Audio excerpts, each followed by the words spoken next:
Shalom, shalom frères et sœurs en Christ et bienvenue à notre rhapsodie de ce vendredi 24 janvier 2025. Rhapsodie écrite par le pasteur Christoya Kilomé et la lecture vous est offerte par les vérités de l'évangile. Le thème d'aujourd'hui est Christ Jésus notre substitut. Alléluia. Et le verset est de 2 Corinthiens 5 verset 21 qui nous dit: car celui qui n'a point connu le péché, il l'a fait devenir péché pour nous, afin que nous devenions en lui justice de Dieu. Alléluia. Le mot substitution, bien que non expressément utilisé dans les Écritures, définit et résume bien ce que Jésus est venu faire. Il signifie remplacer quelque chose ou quelqu'un par un autre, prendre la place d'un autre ou se mettre à la place d'un autre. Jésus étant notre substitut, signifie qu'il est venu prendre notre place afin que nous puissions prendre la sienne. Comme c'est merveilleux. Aucun chef religieux n'a jamais fait cela. Personne n'a jamais fait cela pour qui que ce soit. Mais Jésus l'a fait. Les prophètes eux-mêmes ont prophétisé à ce sujet. Dans l'Ancien Testament, ils ont prophétisé les souffrances de Christ et la gloire qui devait suivre. 1 Pierre 1 verset 11. Le prophète Isaïe, par exemple, nous dit dans Isaïe 53 verset 4 à 6: cependant, ce sont nos souffrances qu'il a portées. C'est de nos douleurs qu'il s'est chargé. Et nous l'avons considéré comme puni, frappé de Dieu, humilié. Mais il était blessé pour nos péchés, brisé pour nos iniquités. Le châtiment qui nous donne la paix est tombé sur lui, et c'est par ses meurtrissures que nous sommes guéris. Nous étions tous errants comme des brebis. Chacun suivait sa propre voie. Et l'Éternel a fait retomber sur lui l'iniquité de nous tous. Alléluia. Le prophète Isaïe a vu cela dans une vision à l'époque de son jour. Cela n'était pas encore arrivé, mais il parlait au passé parce que dans l'Esprit de Dieu, cela s'était déjà produit.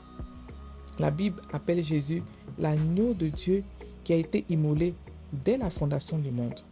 Alléluia. Remarquez la dernière partie du 6e verset. Nous étions tous errants comme des brebis, chacun suivait sa propre voie. Et l'Éternel a fait retomber sur lui l'iniquité de nous tous. Tous nos péchés ont été mis sur Jésus. C'est ce que le prophète a vu. La vision du Messie portant sur lui les péchés de toute l'humanité. Lisez le verset 8. Il est écrit: il a été enlevé de prison et de jugement à cause des transgressions de mon peuple. Il a été frappé. Finalement, quand Jésus est arrivé, il a dû faire face au jugement de Caïphe et de Pilate. Ensuite, ils l'ont mis à mort. La Bible dit qu'il a plu à l'Éternel de le briser par la souffrance. Ce qui signifie que c'est Dieu qui l'a livré pour mourir afin que son âme soit une offrande pour le péché. Son sacrifice, son œuvre de substitution nous a produit. Pensez-y. Il n'est pas étonnant que nous vivons en son nom aujourd'hui. Nous sommes devenus sa justice, comme indique dans notre texte d'ouverture. Nous apprendrons davantage dans notre prochaine étude. Alléluia. Fin de la rhapsodie. Alors le pasteur nous parle de quelque chose de vraiment important que nous devons savoir et comprendre. Il nous dit que Christ est notre substitut, notre remplaçant. Ok, donc il nous parle le verset de 2 Corinthiens 5, verset 21 que je vais relire encore. Car celui qui n'a point connu le péché, il a fait devenir péché pour nous, afin que nous devenions en lui justice de Dieu.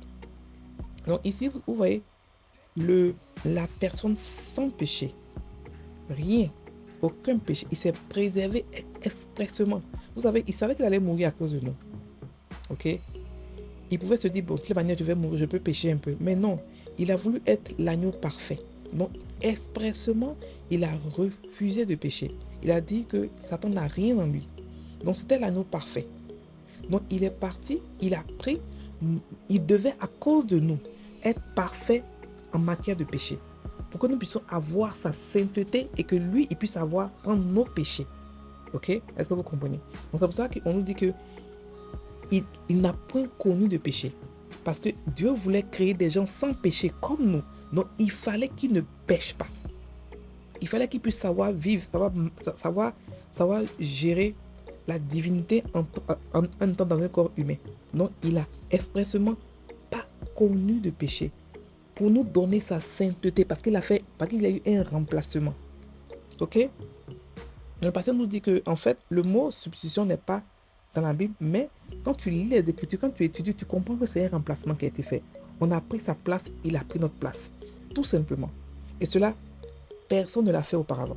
Aucun homme religieux, aucun leader religieux n'a décidé de prendre la place de celui qui devait mourir. Vous savez ce qu'Adam a fait? Quand Adam a commis sa faute, Adam a préféré mourir avec Ève. Au lieu de prendre la place d'Ève, il a préféré mourir avec Ève. Et c'est tout ce que ça a créé ce que nous savons aujourd'hui. Mais Jésus a décidé de se sacrifier pour son épouse. Contrairement à Adam qui a décidé de mourir avec son épouse. Vous voyez la différence de l'amour? L'amour que Jésus a eu pour son épouse est encore plus grand que l'amour que Adam a eu pour Ève. Parce qu'il a préféré mourir pour elle. Tu meurs avec elle, pardon. Adam est mort avec Ève. Mais tu meurs avec elle. Ça donne quoi? Par contre, mourir pour elle, c'est encore plus grand que sacrifice que mourir avec elle. Donc c'est ce que Jésus a fait. Jésus est mort. Il a pris la place de son épouse. Il est parti en enfer pour son épouse. Il allait affronter Satan pour son épouse. Ok? Donc ça a été un remplacement. Ok? Et le pasteur nous dit que les prophètes en ont parlé. Les prophètes ont dit que Isaïe a dit ça. Il a dit que c'est nos souffrances qu'il a portées. Ok? Nos douleurs. Il n'était pas péché. Il n'avait pas péché, mais il est devenu. Nos versets de nous dit quoi? Nos versets de nous dit qu'il est devenu, il a fait devenir péché pour nous. Ça veut dire qu'il était devenu le péché personnifié. Imaginez prendre le péché de tout un monde, mais pas seulement ça, les péchés futurs, les péchés passés et les péchés présents. Imaginez cela. Mais c'est pour ça qu'il est vite mort. C'est pour ça que dès qu'on l'a, il est plus mort, il est vite mort plus que ceux qui sont à côté de lui à la croix. Parce que les péchés qu'il avait prêtés étaient atroces. De toute l'humanité sur un seul homme. Non mais c'est-à-dire que si on veut voir ça avec un œil un peu critique, on peut dire que mais c'est exagéré, c'est pas juste, mais c'est son choix. C'était l'agneau parfait, c'était le sacrifice parfait que Dieu s'est choisi pour pouvoir sauver toute l'humanité. Donc il fallait qu'il ait un remplacement. Donc Isaïe a parlé de ça. Okay? Il a parlé de souffrances atroces que Christ devait avoir. Il a parlé aussi de la gloire qui est arrivée après la souffrance. Mais Christ ne l'a pas fait par cause de la gloire. Il l'a fait par amour. Quand tu aimes ta femme, tu es prête à mourir pour elle. C'est pour ça qu'il a dit, Marie, aimez vos femmes comme Christ a aimé l'Église. Christ s'est donné un remplacement pour sa femme. Pour que sa femme ait la vie, il a donné sa vie. Ok? Donc c'est pour ça que c'est par ces meurtrissures que nous sommes guéris. Parce que tout ça, tout ce que sa femme devait avoir, comme blessure, comme pleurs, il a tout pris, comme mort, comme souffrance, il a tout pris sur lui. Il a pris lui seul pour qu'elle puisse avoir la vie. Il a pris lui seul pour qu'elle puisse avoir la gloire, lui sa gloire. Et non seulement ça, après ça, qu'est-ce qu'il a fait? Il a donné tout à sa femme. Quand elle a été maintenant sauvée, il a tout donné à son épouse. C'est ça un mari. C'est ça un sauveur. Un sauveur qui ne pense pas à lui, mais qui pense d'abord à toi. L'amour qu'il a pour toi est tellement grand que sa vie à lui n'a pas d'importance. C'est ça un sauveur. C'est ça un seigneur. Donc tous les autres seigneurs sont des plaisantins devant Jésus. Ok, tous les autres dieux sont des plaisantins. Les autres, les faux dieux là. Ok, donc Dieu a déposé exprès les péchés du monde entier sur lui. Ok, donc la Bible nous dit que le pasteur nous dit que que Ésaïe a vu ça, mais il a vu ça dans le passé. Il a vu ça, il a vu dans le futur, mais il a exprimé ça avec un temps passé parce que dans la tête de Dieu, c'était déjà fait. Ça veut dire quoi? Dieu avait déjà visualisé la chose. Il avait déjà créé la chose. Il avait déjà établi cela. Donc quand maintenant nous on voit, c'est un truc qui a déjà été passé, qui a déjà été fait, que Dieu a déjà vu, il a déjà fini. Et nous, c'est maintenant que ça vient devant nous. Et c'est maintenant que nous voyons. Mais nous qui sont nés comme l'année après Jésus, bon, pour nous, c'est toujours, actualité. Bon, anyway. Donc le pasteur nous rappelle que nous étions tous errants comme des brebis. Chacun vivait selon sa propre voie. Donc, ça veut dire que on avait un futur incertain. On ne savait pas où partir. On n'avait aucun espoir. On savait seulement qu'on allait tous mourir. On savait seulement qu'on allait tous aller en enfer. On ne comprenait pas pourquoi. Qu'est-ce qui se passe? On ne comprenait pas. Et Dieu a compris qu'on était comme des brebis perdus. Donc, il a amené quelqu'un. Au moins, on ne le connaissait pas. Il a amené quelqu'un pour mourir pour nous. Pour ne pas qu'on puisse partir en enfer. Pour ne pas qu'on puisse être des brebis errants. Il a déposé sur quelqu'un tous nos péchés. Ah là-bas, Sotaka. Tous nos péchés ont été mis sur Jésus. Ont été mis sur Jésus. Ok? Alors, donc il a été frappé. C'est-à-dire que le jugement que nous, on devait avoir, la punition que nous, on devait avoir, c'est lui qui l'a reçu ça. Il a été frappé. Il a été jugé coupable et il est mort. Donc, nous aussi, on a été jugé coupable et on est mort. Mais quand il est né, quand il était ressuscité, il a été ressuscité une nouveauté de vie. C'est ce que nous aussi on a eu. Ok? Mais c'est pas ça que je veux dire. La Bible nous dit qu'il a plu à Dieu de le briser par la souffrance. Il faudrait qu'on puisse comprendre que ce n'est pas quelque chose que Dieu fait tous les jours. Quand on dit qu'il a plu, ça ne veut pas dire que Dieu était content de le faire. Ça veut dire seulement que c'est son choix. Ok? Il a décidé que lui serait l'agneau parfait. Par lui, le monde entier serait sauvé. Ok? Donc lui, on l'a brisé. Pour ceux qui disent que Dieu ne brise pas les gens. Dieu a brisé Jésus une bonne fois pour toutes et c'est fini. Ce qui se passe, c'est que beaucoup d'entre nous ne connaissons pas on avance dans notre marche chrétienne, dans notre conscience de qui on est. Voilà, ce n'est pas des brisements, c'est juste des éducations. Dieu nous éduque dans la divinité, c'est tout. Ok? Donc, son sacrifice de substitution a produit des choses, a produit des personnes, a produit des dieux. Et c'est nous.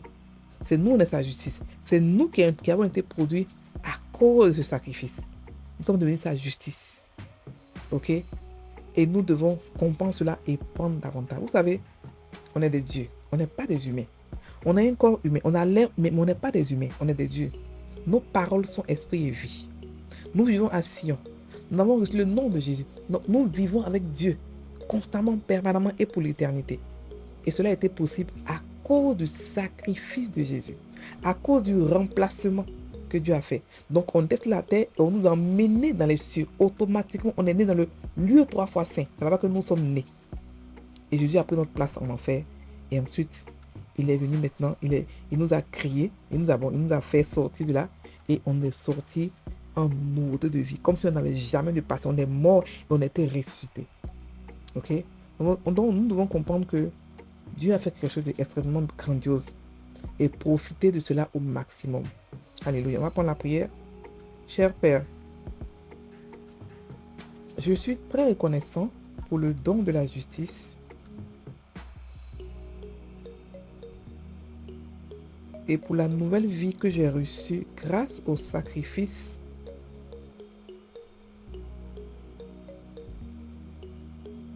substitutif de Christ. Je vis aujourd'hui dans la victoire de son œuvre achevée.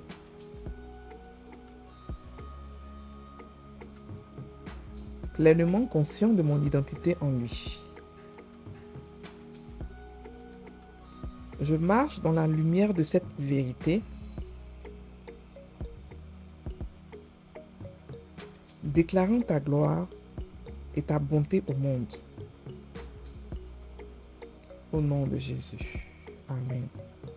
Alléluia. On va un peu méditer sur le verset d'ouverture. Il a fait devenir péché pour nous, afin que nous devenions en lui justice de Dieu.